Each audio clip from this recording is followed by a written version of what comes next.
Good morning. I hope you're doing well and having a good day. Today we're going to be going over multiplying and dividing fraction. And again, this is a review from sixth grade or fifth grade or earlier, depending on when you learned it. But we had the whole summer to forget everything, so it's totally okay to need a little bit of a refresher. So, the most important thing that's different from multiplying and dividing fractions versus adding and subtracting fractions is you do not need a common denominator. Now, can you? Yes, but that's going to make your work a lot more to do because the numbers are going to get really big. So, for multiplying, we are going to multiply the numerators together. So, we have 1 times 3 gives us 3. And then we're going to multiply the denominators, which is 4 times 8 gives us 32. And then we're going to check to see if we can simplify. Because 3 and 32 do not share any factors outside of 1, this is completely simplified and there's not anything left to do. Now, using that same method on number 2, 4 times 2 gives us 8, and then 6 times 4 gives us 24. If we look to see if they have common factors, they do. They both have a common factor of 8. So if we divide 8 over 8, we are going to get 1/3. Now, you don't have to do it that way. You could simplify ahead of time, which is called pre-simplifying. Sometimes they called it cross-simplifying. So what you do is you look to see, are there any common factors in the top and bottom, either within the fraction itself or on your diagonal. So you can see that 4 over 6 could be reduced to 2/3, and then 2/4 reduces down to 1/2.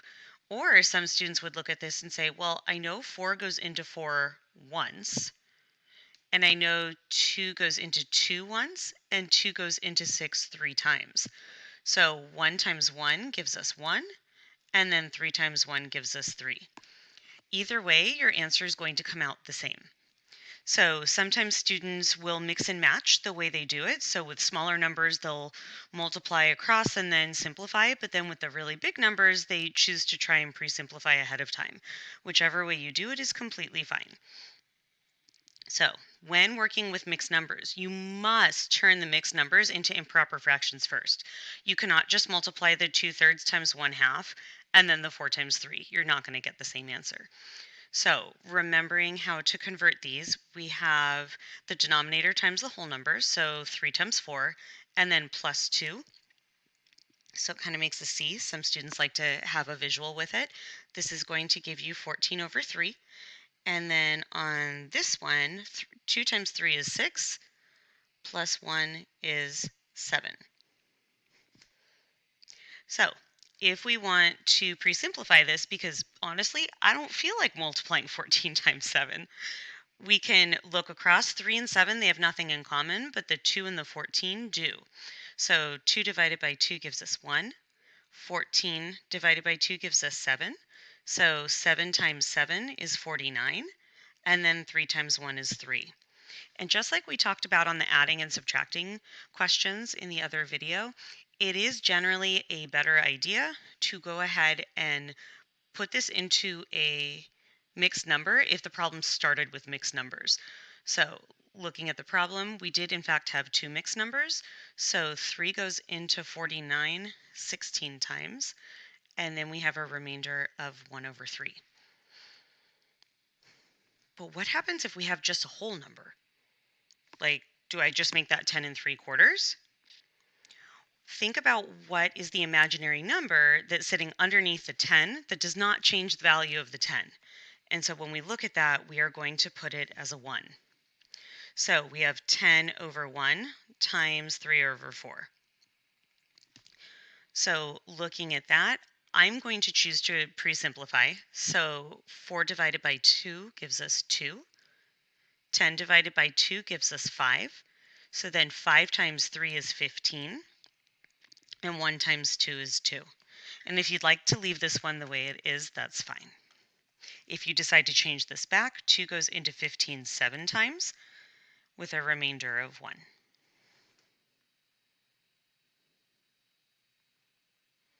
Okay, so when dividing fractions, you still do not need a common denominator. What we do need to do, though, is change division to multiplication and then we're going to use the reciprocal. So just a reminder of reciprocals, if we have 1/2 as a reciprocal, that's going to give us 2 over 1. If we have 5, the reciprocal is going to be 1 over 5. If we have something that, let's say, says 3.5, we need to change this into an improper fraction first, which is 7 over 2, and then flip it to 2 over 7.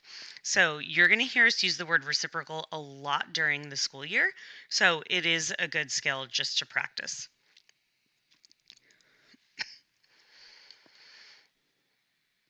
So we're going to start with our 1/3. We're going to change our division to multiplication, and then the reciprocal is 5 over 2. If we look on our diagonals, there is nothing to simplify. So 1 times 5 gives us 5, and 3 times 2 gives us 6. Now is a great time to address this pre-simplifying part. If you're going to pre-simplify, you can only do that after you change the expression to multiplying by the reciprocal. You cannot pre-simplify when it's still a division problem. So looking at number 6, 2 times 5 gives us 10, plus 1 is 11, so we've got 11 over 2. Then we have divided by, and then we have 3 times 1, which is 3, plus 1, which is 4. Notice that I did not do everything all at once. I rewrote that as a division statement because it's too many steps at once. You don't want to start making careless mistakes because you're trying to do too many steps at once. It only took a couple seconds to write that out. So this is where we're talking about. We cannot put the 2 into the 4 because it's still listed as division. So we're going to keep our first fraction. We're going to change this to multiplication. The reciprocal of 4/3 is going to give us 3/4. And now we can look for any pre-simplifying. What you'll notice is that there's nothing we can pre-simplify. So 11 times 3 gives us 33. And then 2 times 4 gives us 8. Because the problem started with mixed numbers, I am going to go ahead and turn this back into a mixed number. So this gives us 4 and then 1/8. I wanted to make sure that you had some examples of whole numbers just in case, we forgot how to do them. 12 has the same value as 12 over 1.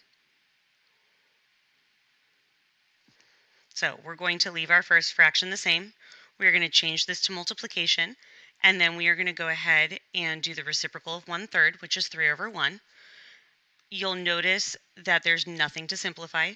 So 12 times 3 gives us 36. And then 1 times 1 just gives us 1. It's really important to pull this all the way down to 36 because you always want to ask yourself, is my answer fully simplified? 36 is fully simplified. 36 divided by 1 is not. So the question is on number 8, what happens if the whole number is listed second? Well, the way we're going to start the problem, we still have the 1/4.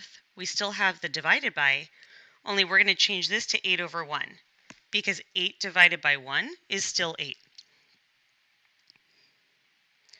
So we're going to change this to multiplication, and then we are going to go ahead and use the reciprocal, which gives us 1/8. You'll notice again there's nothing to simplify, so 1 times 1 gives us 1, and then 4 times 8 gives us 32. Okay. Last problem, I just wanted to make sure you saw something if it's more than 2 fractions in a row, but the way it's going to work is exactly the same. We cannot pre-simplify ahead of time. We need to change this into multiplication first. So we have 1/3 times 5 over 12, and then times 9 over 4. And now we can start looking for pre-simplifying. So the 4 cannot go into the 1, cannot go into the 5, cannot go into the 9. But 3 can go into the 9. Or you can do the 3 into the 12. It's kind of up to you what you prefer to do. What you cannot do is cancel out 2 3s on the bottom unless you have the numbers to take care of it, which in this case we do. So 3 divided by 3 gives us 1. 9 divided by 3 gives us 3. So because this is a 3, we have a 12 on the bottom, we can still continue to cross cancel. So 3 divided by 3 gives us 1, and 12 divided by 3 gives us 4. Some students think it's too hard to look at everything all mixed up. So if you're one of those kids, I would say go ahead and change this into 1 times 5 times 1 and then 1 times 4 times 4. So what you're doing is you're extracting those numbers from the work. That is an optional step. It's not something you have to do, but I do have a lot of students that tend to do that. So 1 times 5 times 1 gives us 5, and then 1 times 4 gives us 16. And that's a wrap.